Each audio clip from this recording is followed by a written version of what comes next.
ऊप इन C++ lecture number 1। आज का हमारा टॉपिक है modular programming. Modular programming is a programming technique in which a large program is divided into small independent module function और class. Each module perform one specific task. इसका मतलब है कि हमारे पास एक बहुत बड़ा प्रोग्राम होता है, इसको हमने छोटे छोटे हिस्सों में तकसीम किया होता है। हर मॉड्यूल जो है अपना स्पेसिफिक काम जो है वो क्या करता है, परफॉर्म करता है। तो इसी को हम कहते हैं मॉड्यूलर प्रोग्रामिंग, यानी बड़े प्रोग्राम को क्या करना, छोटे हिस्सों में तकसीम करना और हर एक जो पार्ट है वो अपना काम अलग जो है परफॉर्म करता है। मिसाल के तौर पर suppose school wants to develop a school management system.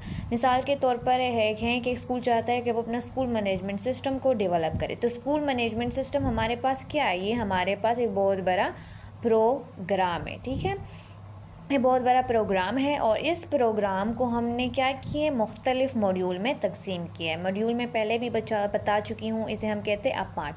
Admission module, fee module, result module. Admission module क्या करेगा, ये एडमिशन को मैनेज करेगा। स्टूडेंट को एडमिशन देने के लिए जो है हम एडमिशन मॉड्यूल में जाएंगे और इसको मैनेज करेंगे। फ़ी मॉड्यूल क्या करेगा, फ़ी को मैनेज करेगा। रिज़ल्ट मॉड्यूल क्या करेगा, रिज़ल्ट को डिस्प्ले करेगा।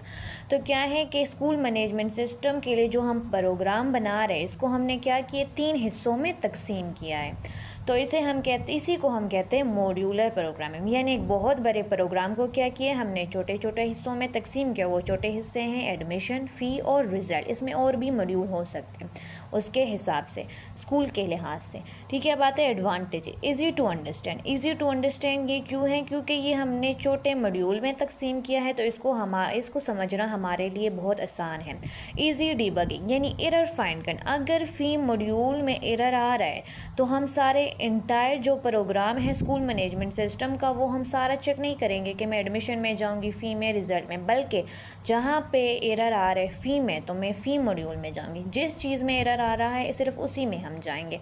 तो इससे हमारी जो डिबगिंग है वो डिबगिंग वो आसान है। और डिबगिंग हम क्या कहते हैं, एरर फाइंड, यानी एरर को फाइंड करना। ठीक है, अब कहते हैं फास्टर डेवलपमेंट। फास्टर डेवलपमेंट का क्या है, स्कूल मैनेजमेंट सिस्टम के लिए जब मैं प्रोग्राम लिख रही हूँ, ये एक बहुत बड़ा प्रोग्राम है। 3 प्रोग्रामर्स जो है वो एट अ टाइम, एक ही वक्त में इन 3 मॉड्यूल को एक ही वक्त में डेवलप कर सकते हैं। ठीक है, 3 प्रोग्रामर। तो ये क्या है, इस जल्दी है डेवलप हो जाएगा, क्योंकि एक बंदा अगर एक सिस्टम को डेवलप कर रहा है, स्कूल मैनेजमेंट सिस्टम के लिए प्रोग्राम लिख रहा है, तो वो बहुत ज़्यादा टाइम लेगा। लेकिन इसमें क्या है कि फास्टर डेवलपमेंट, 3 लोग, मुख्तलिफ लोग जो है एक ही वक्त में इस पर काम कर सकते हैं, तो वो जल्दी डेवलप हो जाएगा।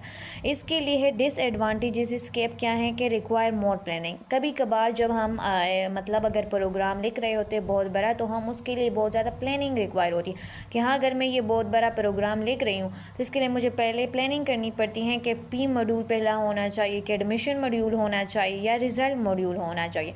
तो इसके लिए हमें बहुत ज़्यादा प्लानिंग की जो है रिक्वायरमेंट होती है। इंटीग्रेशन इशू जो है इसमें ये है कि अगर हम ये जो हमारे पास फ़ी मॉड्यूल है, रिज़ल्ट मॉड्यूल है, एडमिशन मॉड्यूल है, अब हम इन तीनों को जो है कंबाइन करेंगे और चेक करेंगे कि हाँ, हमारे पास जो स्कूल मैनेजमेंट सिस्टम के लिए मैं प्रोग्राम बनाया है ये अब सही काम कर भी रहा है कि नहीं। तो अक्सर जब हम छोटे छोटे प्रोग्राम को लिखते हैं और फिर उनको कंबाइन करते हैं एक बड़े प्रोग्राम में, तो हमारे पास इंटीग्रेशन इशू भी आते हैं। तो मॉड्यूलर प्रोग्रामिंग हमारे पास ये ख़त्म हो गया। हमारा दूसरा लेक्चर जो है बहुत जल्द आएगा। अगर आप इस चैनल पर नए हैं और आपको हमारी वीडियो अच्छी लगी है तो लाइक करें, सब्सक्राइब करें, अपने दोस्तों के साथ शेयर करें।